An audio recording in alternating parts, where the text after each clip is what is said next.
Om Shanti. Om Shanti. Om Shanti.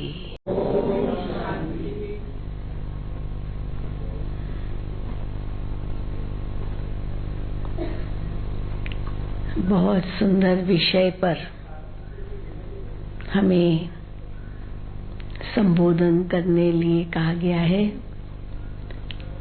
Empowering the self, स्वयं को हम सशक्त कैसे बनाएं। वैसे तो हर एक अपने आप को सशक्त बनाना चाहता है। कोई भी व्यक्ति ऐसा नहीं होगा जो सोचेगा मैं कमजोर रहूं, पर मैं शक्तिशाली रहूं, सशक्त रहूं, मेरे अंदर ताकत हो।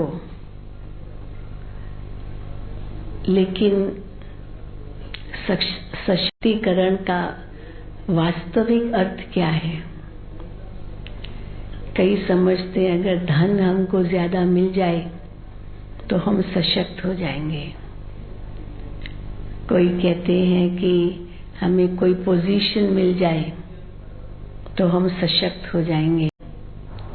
कोई कहते हैं हमें मान शान मिल जाए तो हम सशक्त कहलाएंगे। देश समझते हैं अगर हमारे पास हथियार होंगे तो हम सशक्त कहलाएंगे। कोई बहुत बड़ी फैक्ट्री चलाना चाहता है और बहुत सारे लोग उसके पास काम करें, ये लक्ष्य रहता है, तो वो भी सोचता है जितना हमारे पास मैन पावर होगा, जितना हमारे पीछे लोग काम करेंगे, हमारे साथ होंगे, तो मैं सशक्त होऊंगा। तो सशक्तिकरण के कई रूप मनुष्य समझते हैं और इसी आधार से कई प्रकार की शक्तियां मानी गई है। अंग्रेजी में बहुत सुंदर शब्द है, money power, man power, material power, machine power. बहुत कल कारखाने हैं तो वो अपने आप को बहुत शक्तिशाली समझता है, परंतु अगर थोड़ा गौर से देखा जाए, ये जितनी भी मनुष्य के पास शक्तियां हैं उसमें मसल पावर, हाँ ये भी शक्ति है, बहुत ताकतवर है, कहेगा देखो मेरे अंदर बहुत ताकत है, मैं कुछ भी कर सकता हूँ। तो money power, man power, machine power, material power, muscle power, सब MM से शुरू होते हैं। तो ये सब तो शक्तियां हैं और मनुष्य समझता अगर ये शक्तियां हैं तो मैं बहुत सशक्त हूं। लेकिन देखा गया है कि ये जितनी भी शक्तियां हैं ये नष्ट होने में भी देर नहीं करती। आज बहुत धनवान है, बहुत पैसा है, कल तो देखेंगे तो दिवाला मार दिया, सब पैसा खत्म, बैंकरप्ट हो गया, तो धन की शक्ति खत्म। आज बहुत मसल्स है, बहुत अपने आप को शक्तिशाली समझता है और कल उसको पता चला कि उसको कैंसर है, मान लो, तो क्या हुआ? हाँ? सारी शक्ति जैसे उसकी खत्म हो गई।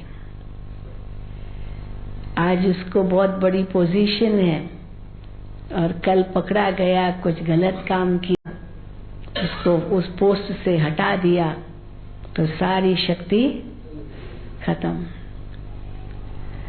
तो हम देखते हैं ये जितनी भी शक्तियां हैं ये सब विनाशी है, ये सब परिवर्तनशील है और आयु अनुसार तो वैसे ही शरीर की शक्ति भी कम होती जाती है।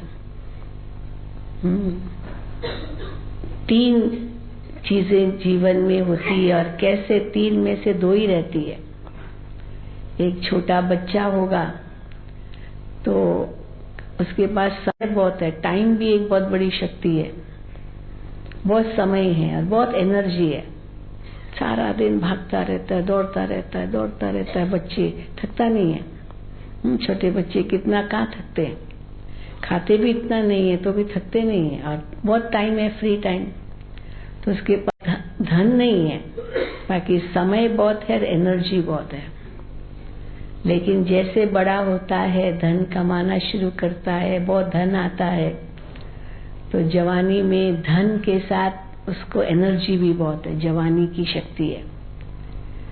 लेकिन उससे पूछो हो कि भाई थोड़ा मेडिटेशन सीखो, क्या कहते हैं, नो टाइम। तो धन है, शक्ति है, एनर्जी है फिजिकल, लेकिन समय नहीं है। बच्चा है तो उसके पास समय बहुत है, शक्ति बहुत है, पर धन नहीं है। बच्चे को कहाँ धन है। पर जैसे बुढ़ापा आता है, रिटायरमेंट हो गई, बुढ़ापा आ गया, अब इतना काम नहीं कर सकता है, रिटायर्ड हो गया, वैसे भी शक्ति नहीं, तो शक्ति भी नहीं, पर धन और समय बहुत है। धन बहुत कमा लिया उसने, अपने स्वास्थ्य को गंवा करके धन तो बहुत कमा लिया, और बुढ़ापे में धन बहुत है लेकिन शरीर साथ नहीं देता है। तो बचपन में समय और शक्ति है, जवानी में, बड़ी आयु में शक्ति है पर और धन है पर समय नहीं है, और बुढ़ापे में समय है और धन है परंतु शक्ति नहीं है। कई बुजुर्ग कहते हैं ना, 10 साल पहले मैं इतना काम करता था, इतना काम कर, अभी तो ताकत ही नहीं है। माताएं भी कहती मैं तो इतना उठाती थी, करती थी, अभी कहाँ, हाथ पैर चलते ही नहीं है।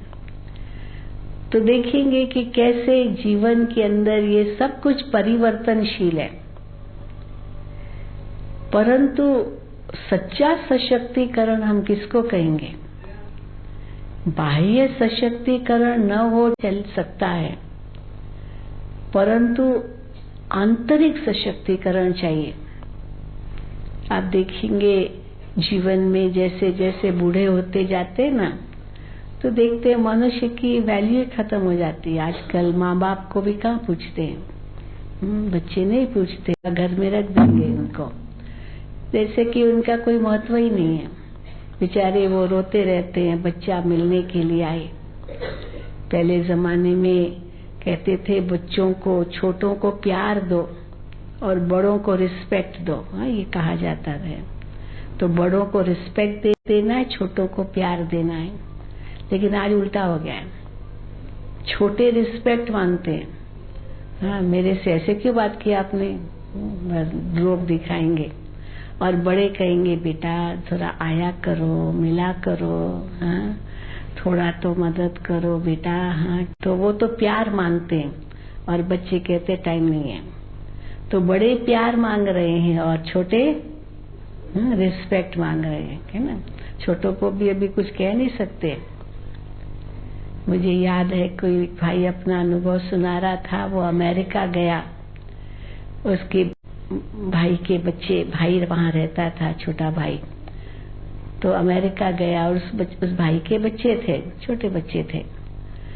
तो अंकल ने वो भतीजों को, भाई के बच्चों को थोड़ा कुछ आंख दिखाई, डांटा, और कहा ऐसे नहीं करते।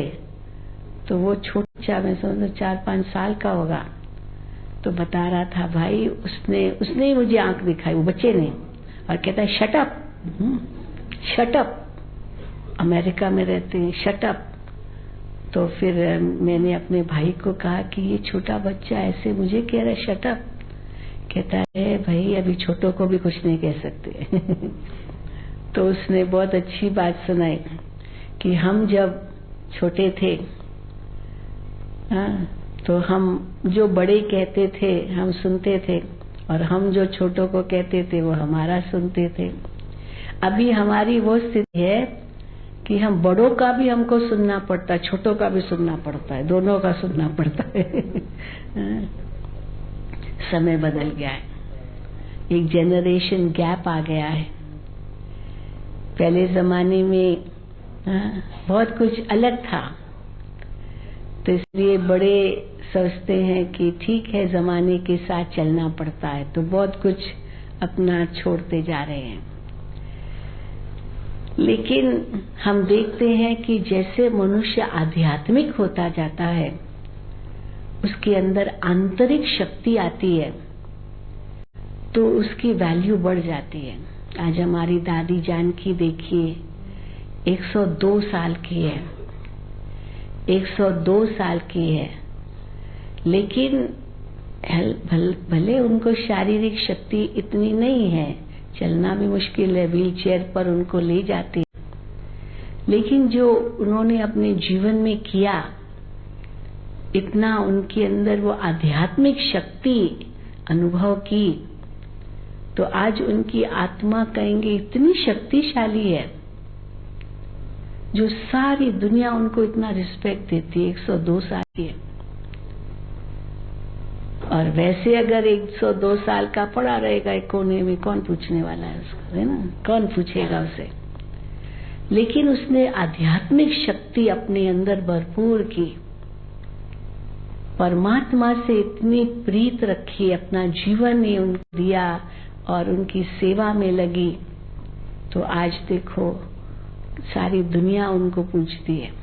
अभी भी दादी जानकी गए हुए पूना, वहां पर बहुत बड़ा रिट्रीट सेंटर का उद्घाटन है कल पूना में।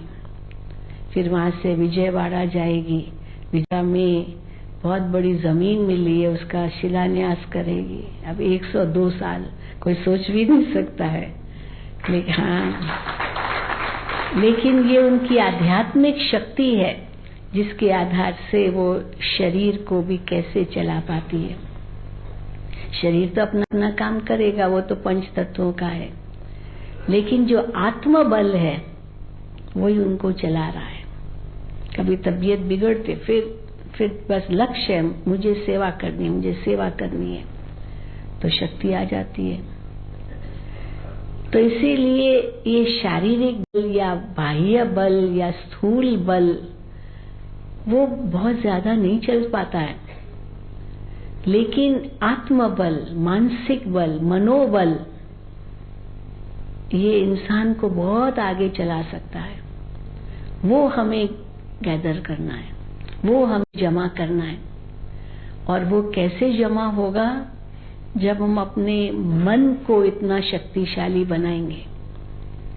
तन को चाहे कितना शक्तिशाली बना लिया और मन कमजोर है, छोटी छोटी बातों में अपसेट हो जाते हैं, छोटी छोटी बातों में मूड ऑफ हो जाता है, छोटी छोटी बातों में लड़ना चालू कर देते हैं। ये जो छोटी छोटी बातों में हम इतना ऊपर नीचे हो जाते हैं, ये मानो शारीरिक बल होगा, लेकिन मानसिक बल नहीं है।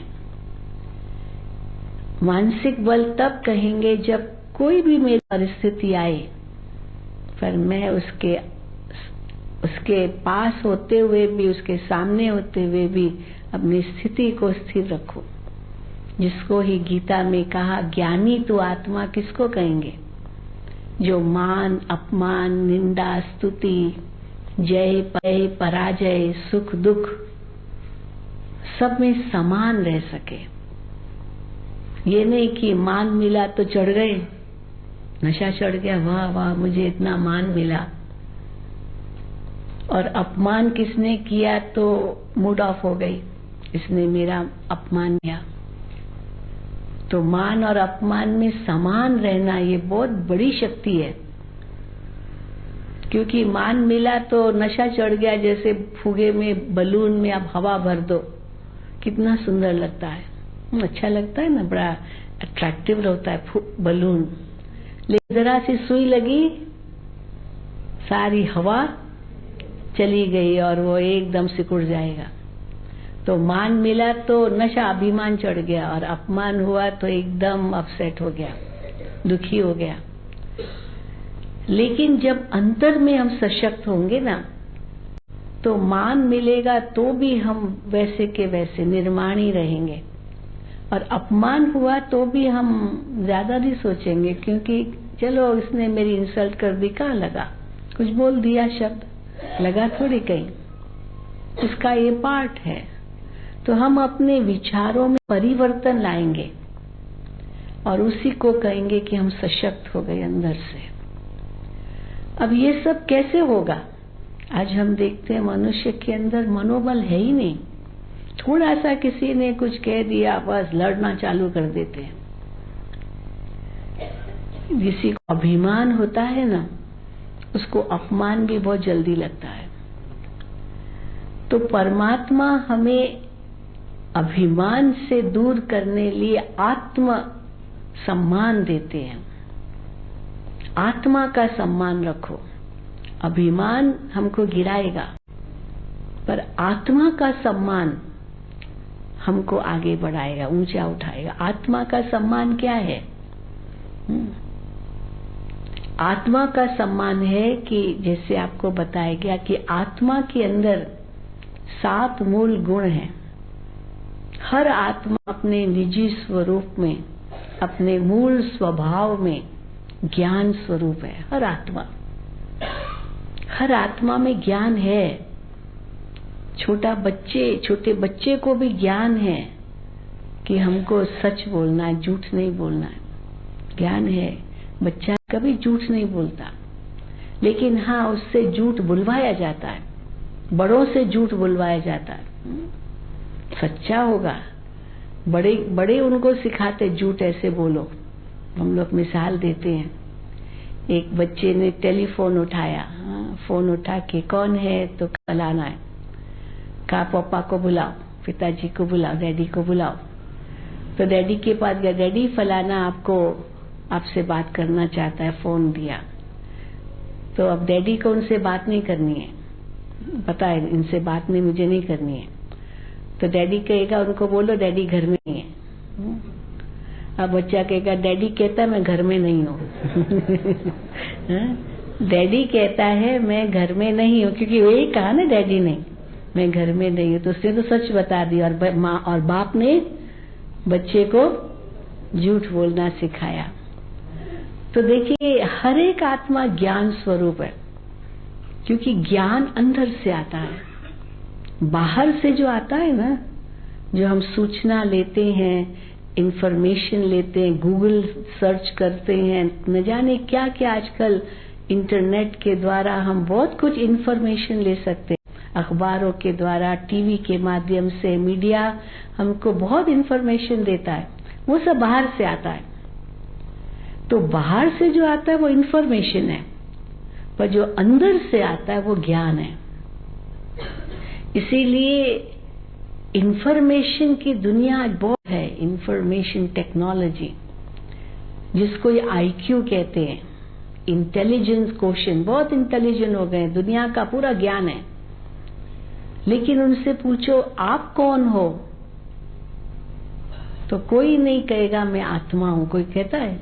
कोई नहीं कहता, क्योंकि पता ही नहीं हम आत्मा है। इसीलिए सदियों से यही चलता आया, नो दाई सेल्फ। अपने आप को पहचानो, अपने आप को पहचानो। और अगर अपने आप को पहचान लिया तो एक साधारण व्यक्ति विवेकानंद बन सकता है। एक साधारण व्यक्ति इतना महान हो सकता है। किस आधार पर? अपने आप को पहचाना। तो सेल्फ एम्पावरमेंट माना ये बाह्य शक्तियों को प्राप्त करना, यही सब कुछ नहीं है, लेकिन अपनी आत्मा को सशक्त करना है। और अपनी आत्मा को सशक्त करना माना जो आत्मा के जो मूल गुण हैं उनको अपने भीतर से समझ करके उनको अनुभव करना। हर आत्मा ज्ञान स्वरूप कैसे है? हर एक को पता है अच्छा क्या है, बुरा क्या है, पाप क्या है, पुण्य क्या है, सब पता है। क्या करना चाहिए, क्या नहीं करना चाहिए। परंतु सब कुछ पता होते हुए भी हम क्यों गलत काम करते हैं? कहा जाता है सोच समझ कर करो, सोच समझ कर करो। पहले सोचो, फिर समझो कि ये जो मैं करने जा रहा हूं ये अच्छा है या बुरा है, ये ठीक है या नहीं है। समझो उसको, इसका नतीजा क्या होगा वो ही पता है। और फिर करो। लेकिन क्या होता है, मनुष्य अपने आत्मिक स्वरूप को नहीं जानता, अभिमान के वश है, तो क्या करेगा, सोच समझ कर करो, ये विधि नहीं अपनाएगा, अपोजिट होगा। पहले करो एक्सटेम्पो। किसने मुझे गाली और मैंने उसको थप्पड़ मार दी, किसने मुझे थप्पड़ मारी, मैंने बंदूक उठा के उसको गोली चला दी, मानो कुछ भी। अब गोली चला दी, वो मर गया, तो पहले ही कर्म किया बिना सोचे समझे, उसने तो केवल थप्पड़ ही मारी और मैंने गोली चला दी और वो मर गया, मान लो। अब फिर हम करने के बाद समझ आई, अरे ये तो मर गया। फिर उसके बाद सोचते अभी क्या करें, ये सारे जो प्रूफ है ना, ये सब वॉश आउट करते हैं, ये सब बाद में, अरे मारा ही क्यों, फिर उसे तो थप्पड़ ही मारी थी, पर गुस्सा आ गया। अब ज्ञान है कि ये गलत है, लेकिन फिर भी कर दिया। तो ज्ञान होते हुए भी अब उस ज्ञान का उपयोग नहीं करते हैं, इसीलिए कहा जाता है, कोई कहे कि मुझे पता ही नहीं था। तो एक कहावत है कि एक कहावत है कि अगर हमें कानून का पता नहीं है, ये कोई एक्सक्यूज नहीं है। Ignorance of law is no excuse. आप कानून के अंतर्गत आपको चलना पड़ेगा, अंतर आत्मा आपको रास्ता दिखा रही है। कई बार होता है कि हम करना चाहते पर वो गलत है, अंतरात्मा के ये गलत है, ये गलत है, ये गलत है, लेकिन उस अंतरात्मा को दबा देते हैं, और दबा करके वो गलत काम कर लेते हैं। फिर पश्चाताप भी बहुत करते हैं, लेकिन जो कर्म कर लिया वो तो हो गया, क्योंकि आंतरिक बल नहीं है। तो वो मनोबल कहाँ से आएगा, जब हम उस स्वमान में रहेंगे कि मैं तो एक आत्मा हूँ, मैं तो एक ज्ञान स्वरूप आत्मा हूँ, और अंतर आत्मा के पास ज्ञान है। इसीलिए आत्मा के लिए क्या कहते हैं, आत्मा सदा पवित्र है, आत्मा निर्लेप है, आत्मा के ऊपर लेप छेप नहीं लगता। लेप छेप क्यों नहीं लगता है? जरूर लगता है, क्योंकि आत्मा को ही पाप आत्मा, पुण्य आत्मा, धर्मात्मा, महात्मा, देवात्मा कहते हैं। ये आत्मा की स्टेजेस है। तो ऐसे नहीं कि कर्म का फल आत्मा नहीं भोगेगी, जरूर आत्मा ही भोगेगी, क्योंकि आत्मा ही तो वो कर्म ले जाती है, आत्मा पर ही तो उसका प्रभाव पड़ता है। शरीर तो एक साधन है केवल। लेकिन क्यों कहना कि आत्मा तो निर्लेप है, क्योंकि वास्तव में आत्मा अपने मूल स्वभाव में बहुत शुद्ध है। जब भी मन के अंदर कोई ऐसा अशुद्ध विचार आता है, मन खाता है, ऐसे कहते हैं ना, मन खाता है। तो मन खाना माना अंतरात्मा आपको धिकार रही है, ये गलत है। तो हर आत्मा ज्ञान स्वरूप है, हर आत्मा पवित्र स्वरूप है, शुद्ध स्वरूप है। जब भी मन में कोई बुरा विचार आता है, मन खाना माना it is against the self. कई लोग कहते हैं भाई इसने सुसाइड किया, आत्महत्या की। हम कहते वो आत्महत्या नहीं होती है, आत्मा की तो कभी मरती नहीं है, आत्महत्या कहाँ से होगी? आत्मा तो अजर अमर अविनाशी है, शरीर मरता है, शरीर की हत्या होगी, उसको कहेंगे जीव हत्या। आत्महत्या तो होती नहीं है, आत्मा मरती नहीं है। लेकिन हाँ, मन ने कुछ और सोचा, बुद्धि ने कुछ और निर्णय दिया, और अंतर आत्मा में संघर्ष चलता रहा, और अशुद्ध संस्कारों के वशीभूत कोई गलत कर्म कर लिया, और अंदर ही अंदर पश्चाताप कर रहे हैं, रो रहे हैं। ये है अपनी आत्मा का घात करना। अपनी आत्मा का घात ये होता है, क्योंकि अंतर आत्मा जो इतनी शुद्ध है असली रूप में, उसको दबा दिया। ये है आत्मा का घात करना। जैसे कई बार अखबारों में हम पढ़ते हैं, बच्चा कुछ गलत काम कर रहा है, माँ कहती बेटा ये मत करो, ये मत करो, मत करो बेटा, मत करो। माँ समझदार है, लेकिन बच्चे को गुस्सा आया, क्यों माँ मुझे मना कर रही है? तो बंदूक उठा के उसको मार डाला, आवाज ही दबा दिया, खत्म। तो अंतरात्मा बुद्धि वो मन को समझाती है कि ये गलत है, और फिर भी कर लिया क्योंकि अभिमान के वश थे, स्वमान को ठोकर लगाई, तो जैसे आत्मा का घात किया, आत्मा शक्तिहीन हो गई। कई ऐसे ना पुलिस उनके पीछे रहती है, वो अंडरग्राउंड चले जाते हैं ताकि कोई उसको देखे नहीं। अभी वो अंडरग्राउंड कहाँ तक जाएंगे, पुलिस तो पकड़ेगी उनको कैसे न कैसे, कितना जाएंगे अंडरग्राउंड। तो इसीलिए आत्मा को सशक्त करने के लिए जो अंतर से जो ज्ञान आत्मा में है उसका सदुपयोग करो। इसीलिए कहते हैं सोचने से पहले भी सोचो कि मैं क्या सोच रहा हूं। जो मुझे वचन से नहीं बोलना है, जो मुझे कर्म में नहीं लाना है, वो सोचना भी नहीं है। कई बार कई कहते हैं हम सोचते तो बहुत है लेकिन कहते नहीं है। पर हम ये कभी ना भूलें कि जो सोच रहे हैं एक दिन मुख से निकल आएगा, एक दिन निकल आएगा। फिर हम कहेंगे अरे पता नहीं कैसे बोल दिया, मेरा भाव नहीं था। पर बिना सोचे तो बोला नहीं ना, ऐसे ही नहीं बोला, क्योंकि बहुत समय से वो सोच होगा, लेकिन उस समय तो रोका था और एक ऐसा समय आया जो बोल दिया। कई लोग कहते हैं कि हम जो बोलते हैं ना वो कभी करते नहीं है।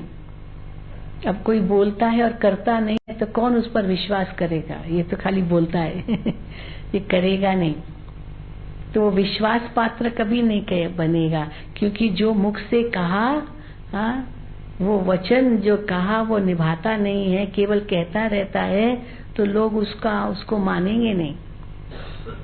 ये फिर तीसरे प्रकार के होते हैं, कहते हैं हम जो करते ना कभी कहते नहीं है। हम जो करते हैं ना कभी कहते नहीं है। अब ये तो और खतरनाक हो, पता नहीं क्या कर देगा पता नहीं क्या करेगा, कहता नहीं है। कम से कम जो कह रहा है और करेगा तो पता है ना कि हाँ ये कह रहा है तो जरूर करेगा। पर कर रहा और कह नहीं रहा है तो सोच तो जरूर रहा है, लेकिन वो बड़ा खतरनाक होता है। इसलिए कहते हैं स्टिल वाटर्स रन डीप। हाँ, पानी ठहरा हुआ है पर पता नहीं है कितना गहरा है, और अगर हमने उसमें ऐसे ही कूदे तो डूब भी सकते, क्योंकि पता नहीं, क्योंकि एकदम स्टिल है। उछल है तो पता तो है ना कि भाई कितना गहरा होगा। तो इसीलिए आंतरिक सशक्तिकरण कैसे होगा? जब आत्मा के जो मूल स्वरूप है, गुण है, उनको हम चिंतन के द्वारा अनुभव करें। बाह्य सशक्तिकरण, कोई व्यक्ति कमजोर है, मान लो एनीमिक है, उनका खून कम है, उनका हीमोग्लोबिन कम है, तो भाई 14-15 की बजाय खाली 8-9 है, तो डॉक्टर क्या कहेगा कि थोड़ा फॉलिक एसिड लो, आयरन टैबलेट्स लो, ये खाओ, पालक खाओ, हीमोग्लोबिन बढ़ाओ, ये सब बढ़ाने के लिए भोजन ये खाओ तो आपका हीमोग्लोबिन बढ़ेगा। तो जो ये सब फिजिकल है उसके लिए हम बाहर से भोजन वैसा खाएंगे, हवा में घूमो, पैदल करो, ये करो, वो करो। पर आंतरिक सशक्तिकरण के लिए वो कहाँ से लाएंगे शक्ति? वो बाहर से नहीं आएगी, वो अंतर से ही आएगी, हमारी सोच से आएगी। इसीलिए कहा है जैसा सोचोगे वैसा ही अनुभव करोगे। अगर हम ये सोचते हैं मैं बहुत अशांत हूं, बहुत अशांत हूं, तो दुनिया की कोई भी शक्ति, यहां तक कि भगवान भी आपको शांति नहीं दे सकेगा। भले कितना भी भगवान को कहो हे भगवान हमको शांति दो, भगवान शांति कैसे देगा? कोई चीज थोड़ी है जो आपके हाथ में देगा, लो बेटा शांति, ये शांति है। शांति तो मन की स्थिति है, जो आपका अगला विषय है, how to make mind your best friend. बहुत सुंदर विषय है, वो सूरज भाई आपका क्लास कराएंगे। तो मन हमारा बहुत बड़ा मित्र है, पर वो मित्र तब है जब हम उसमें श्रेष्ठ सोच लाते हैं, और वही शक्ति अनुभव कराता है। तो कैसे शांति अनुभव होगी? है तो आत्मा के अंदर ही शांति, हमको कोई बाहर से नहीं ढूंढनी है, वो आत्मा की ही शक्ति है, आत्मा में ही वो निहित है। इसीलिए कहते हैं अगर आपको शांति चाहिए बाहर नहीं मिलेगी, अंदर जाओ अंदर देखो, अंदर में झांको, अंदर ही सब कुछ है। तो अंदर किसके? अंदर कोई शरीर के अंदर नहीं की बात नहीं है। शरीर को काटने से शांति आएगी क्या? ज्ञान आएगा क्या? नहीं, वो तो हड्डियां, पसलियां, रक्त, यही सब आएगा, आते यही सब आएगा। पर शांति, प्रेम, सुख वो कहाँ से आएगा? वो कहाँ से आएगा? कहाँ से आएगा?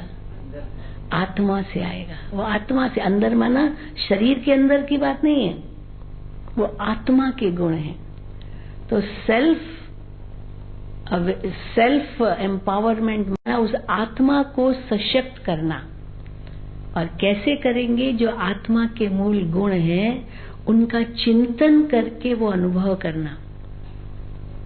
हम परमात्मा से शक्ति मांगते हैं, इतनी शक्ति तू देना दाता, मन का विश्वास कमजोर होना। तो वो शक्ति भी कैसे देगा? बाह्य शक्ति की बात नहीं है, ये परमात्मा से हम आंतरिक शक्ति मांगते हैं। अब हम कहते हैं आंतरिक शक्ति भी आपके पास ही है, विल पावर जिसको हम कहते हैं। वो विल पावर कोई बाहर से नहीं आएगी आपके, वो आपके अंदर से, आपके चिंतन से ही आएगी। तो आत्मा के जो मूल गुण हैं उनका जितना चिंतन करेंगे उतना आत्मा की शक्ति बढ़ेगी। प्रेम के लिए क्या कहते हैं? हाँ, कबीर ने बहुत सुंदर दोहा कहा कि पोथी पढ़त पढ़त पंडित भया न कोई। कोई पोथियां पढ़ने से, किताब पढ़ने से कोई पंडित नहीं बनता है, पर 2.5 अक्षर का पाठ पढ़ लो तो पंडित हो जाओ। तो 2.5 अक्षर का पाठ, प्रेम, कोई लिखने की बात नहीं है। 2.5 अक्षर प्रेम, स्नेह, प्यार, ये सब 2.5 अक्षर के शब्द है। पर इसका मतलब क्या है कि 2.5 अक्षर का शब्द पढ़ लो, माना अंतर आत्मा से इसको जगाना है। कई लोग कहते हैं कि मुझे कोई प्यार नहीं करता, कोई प्यार नहीं करता। हाँ, बहुत दुखी होता है, तो मुझे कोई प्यार नहीं करता। एक बहन है, सारा दिन यही कहते, मुझे कोई प्यार नहीं करता, कोई मुझे फोन नहीं करता, कोई मेरे पास आता नहीं, कोई मेरे से बोलता नहीं। अब हमने उसको कहा पहले आप कितनों को प्यार करते हो? पहले ये तो बताओ, आप कितनों को करते हो? आप कितनों को फोन करते हो? कोई हमको करता नहीं, वो क्यों करेगा? पहले आप करो। प्यार मांगा नहीं जाता है, प्यार दिया जाता है। आप आत्मा हो ही प्रेम स्वरूप, लेकिन प्रेम स्वरूप कैसे बन सकते हैं, अनुभव करेंगे जब सबको उस आत्मा रूप में देखेंगे। आत्मा से प्रेम करना होता है, शरीर से प्रेम ये तो विकार है। शरीर से प्रेम ये या तो काम विकार है या तो मोह का विकार है, ये दोनों ही दुखदाई है। पर आत्मा से प्रेम ये सच्चा प्रेम है। और आत्मा से प्रेम माना आत्मा के गुणों से प्रेम, न कि शरीर से प्रेम। शरीर से प्रेम अंत में दुख ही देगा, क्योंकि शरीर तो विनाशी है, आज है कल नहीं होगा। ये जितने भी देह के संबंध है ये सब विनाशी है, सब कर्मों संबंध बने हैं। और जब कर्मों का हिसाब किताब पूरा होता है कोई किसी का नहीं है। इसीलिए देह से मोह रखना एक बहुत बड़ा दुख का कारण बन जाता है। जब कोई व्यक्ति मरता है, अब आत्मा तो चली गई और हम रोते हैं, तो कई बार हम प्रश्न पूछते हैं कि प्यार किसके साथ था? शरीर के साथ था या आत्मा के साथ था? किसके साथ था? वास्तव में अगर थोड़ी और गहराई में आए, किसी के साथ भी नहीं था। अपना ही स्वार्थ है जिसके कारण हम रोते हैं। सबसे पहले मुख से क्या निकलेगा? अब हमारा क्या होगा?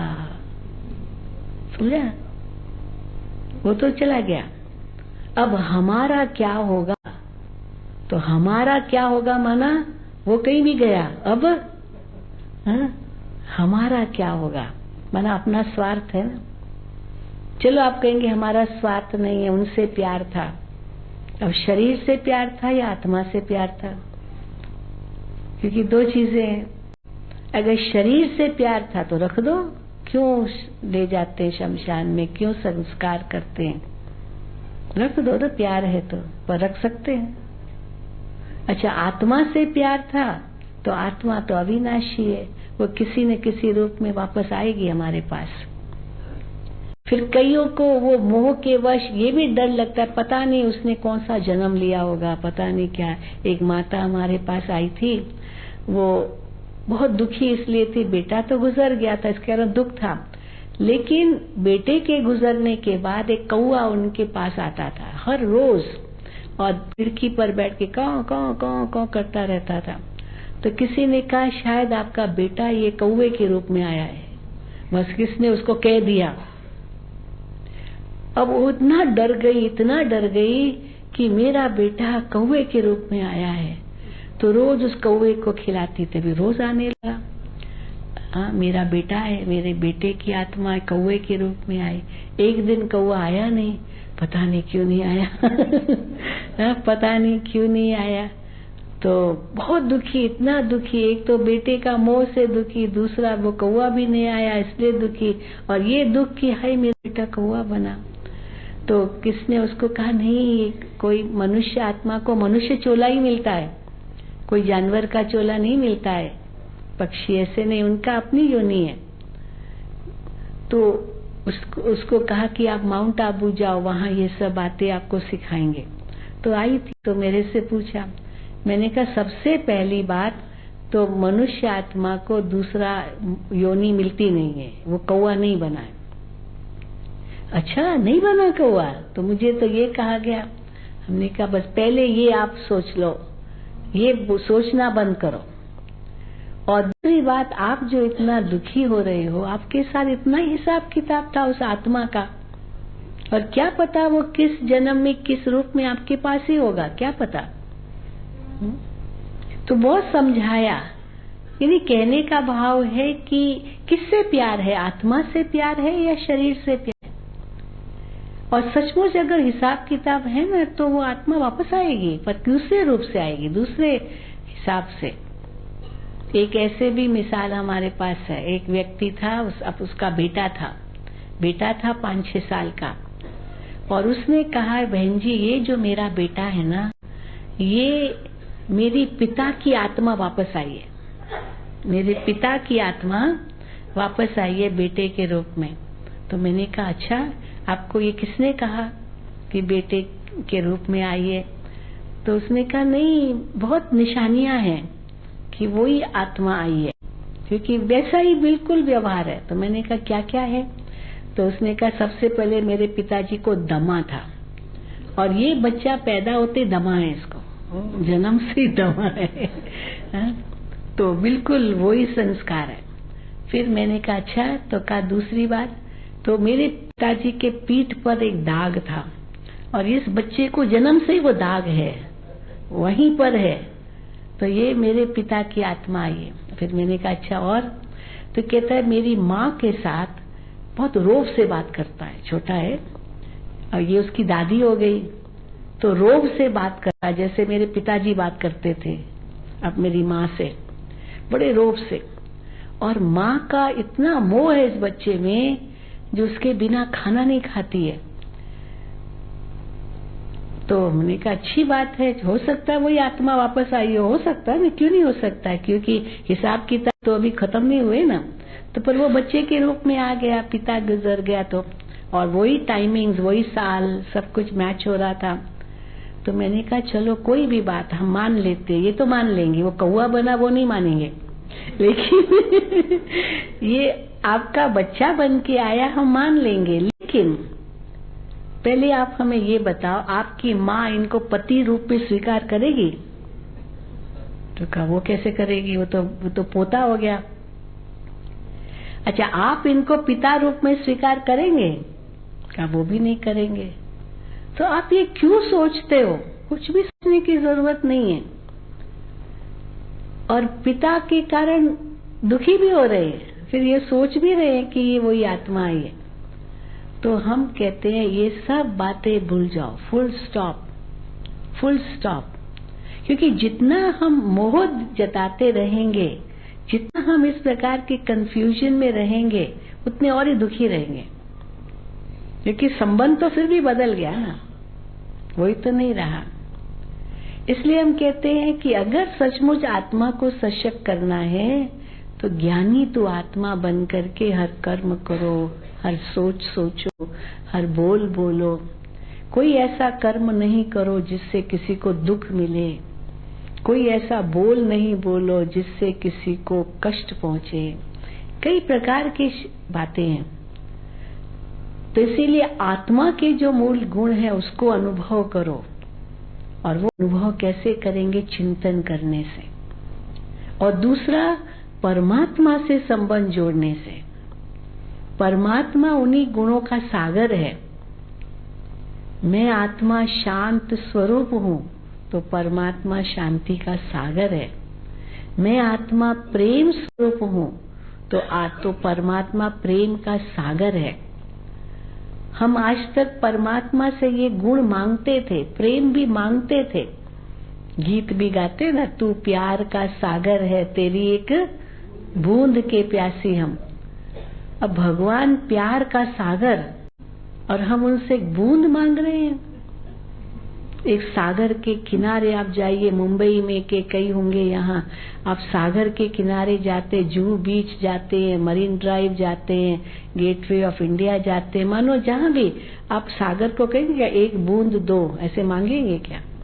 तो सागर तो खुला पड़ा है, जितना चाहिए लो पानी, वो तो दाता है। सूरज से आप ये कहेंगे हे सूरज मुझे एक ही किरण दो, वो तो खुला है। आपको केवल अपने खिड़की दरवाजे खुले रखने हैं, आप पूरी सूरज का प्रकाश लो, किसने मना किया? तो आज तक हम क्या करते थे? ये गुण मांगते थे परमात्मा से। और राजयोग हमें क्या सिखाता है? ये आपके पास ही निहित है। आप उस ज्ञान के सागर, शांति के सागर, प्रेम के सागर, आनंद के सागर, सर्वशक्तिमान परमात्मा के बच्चे हो, आत्मा के नाते से। और उस नाते से आपके अंदर भी वो गुण है, लेकिन सिर्फ उसको पहचानो, अनुभव करो। और कैसे करेंगे अनुभव? वो शक्ति कैसे आएगी? चिंतन से। मैं कौन हूँ और मेरा कौन है? दादी जानकी जी हमेशा यही सिखाते। ओम शांति आपसे 3 बार कहलवाया। ओम शांति का अर्थ क्या है? मैं आत्मा शांत स्वरूप हूँ, ये है इसका अर्थ। और 3 बार ओम शांति माना, मैं आत्मा शांत स्वरूप हूँ, मैं आत्मा शांति धाम का वासी हूँ, और मैं आत्मा शांति के सागर परमात्मा की संतान हूँ। आत्मा का स्वधर्म भी शांति है, आत्मा का धाम शांति का धाम है, आत्मा का पिता शांति का सागर है। इसलिए शांति मांगने की जरूरत नहीं है। शांति हमारा अधिकार है, वो मेरा ही अपना गुण है। कई इतने अंतर में दुखी होते हैं, अशांत होते हैं, तो दुखी होके भगवान को कहते हैं, हे भगवान बस उठा लो मुझे इस दुनिया से, मुझे नहीं जीना है। दुखी होके कहते हैं। भगवान कहते हैं दुखी होके क्यों कह रहे हो मुझे उठा लो? आप आत्मा तो सुख स्वरूप हो। पर क्यों ये आत्मा कहती है? क्योंकि जैसे होम सिक हो जाती है। जैसे आप कहीं अपने शहर से, अपने देश से कहीं बाहर गए, बहुत समय तक आप बाहर रहे हैं, तो घर बहुत याद आता है ना? सोचते कब घर पहुंचूं। कंफर्ट जोन जो घर के अंदर मिलता है ना, वो और कहीं नहीं मिलेगा। तो इसीलिए घर बहुत याद आता है, होम सिक उसको कहते हैं।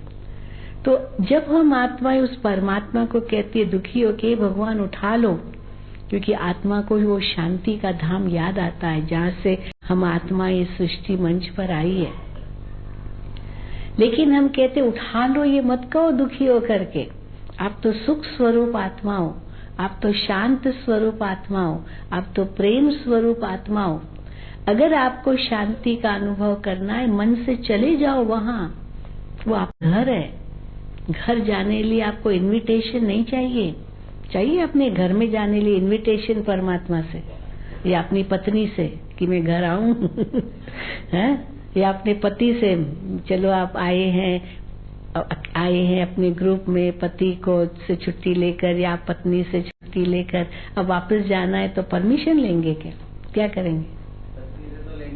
पत्नी से लेनी पड़ेगी कि आऊं घर वापस। नहीं, जाने के लिए जरूर, पर आने के लिए कि मैं आऊं ऐसे यानी कहने का भाव है आपका ही घर है ना, अपना ही घर है। ये जरूर कहेंगे मैं आ रहा हूँ, परमिशन की बात नहीं है, इन्फॉर्मेशन देना है, मैं आ रहा हूँ, इस ट्रेन से आ रहा हूँ, इस प्लेन से आ रहा हूँ। तो कहने का भाव है कि परम धाम तो हम आत्माओं का घर है। उस घर में जाने लिए, मन से जाने लिए कोई परमिशन नहीं लेनी है परमात्मा से। परमात्मा को क्या नहीं है कि भगवान बुलाओ मुझे, चले जाओ। तो यही तो योग है, अर्थात मैं आत्मा उस परमात्मा की संतान हूँ, परम धाम का वासी हूँ। एक सेकंड में मन बुद्धि के बल से न्यारा हो जाए, उपराम हो जाए, और कैसे महसूस करें हम उस शांति धाम के वासी हैं, शांति के सागर परमात्मा के सामने हैं। अब अपनी भी पहचान आपको मिली, परमात्मा की भी पहचान मिली, और कैसे कनेक्ट करना है आत्मा और परमात्मा की समानता का चिंतन करके। मांगना कुछ नहीं है, लेकिन अधिकार से इन गुणों का अनुभव करना, क्योंकि मैं किसका बच्चा हूँ। तो जैसे बच्चा अपने पिता को याद करता है, वैसे भी मैं आत्मा अपने पिता परमात्मा को याद करूं। पर ये तब होगा जब ये देह का अभिमान टूटे और मैं आत्मा इन गुणों की स्वरूप हूं, ये हम निश्चय करें। और जैसे जैसे ये चिंतन करते जाएंगे, अनुभव करेंगे कि आत्मा इतनी सशक्त हो गई, जो गुण मांगना तो क्या, हम दूसरों को गुण बांटना शुरू करें। अपने मन से, अपने वचन से, अपने कर्म से खुद शांत स्वरूप, प्रेम स्वरूप, आनंद स्वरूप रहकर दूसरों को बांटने का काम करना है। और इन गुणों की ये विशेषता है कि जितना हम इन गुणों को औरों तक पहुंचाते हैं मन वचन कर्म से, उतना हमारी शक्ति और बढ़ती है। किसके पास धन की शक्ति हो, धन अगर बांटेगा तो उसका धन तो कम होगा, कुछ भी बांटेगा औरों को देगा उसका तो कम होगा ना, क्योंकि वो स्थूल चीज है।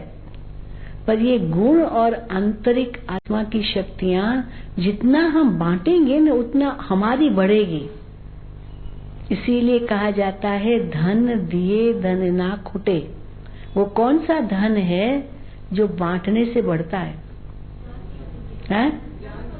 ज्ञान धन, गुण धन, शांति धन, क्योंकि जो आप दोगे वही आपको वापस आएगा।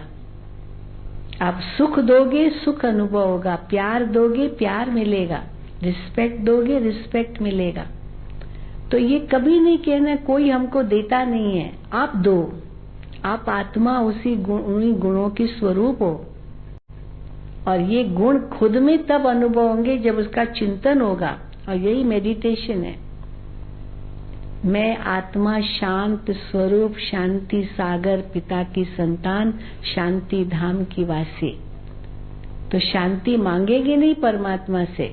मैं क्या कहूंगी शिव बाबा को, परमात्मा को, शिव पिता आप शांति के सागर हो और मैं आत्मा आपकी संतान शांत स्वरूप हूँ।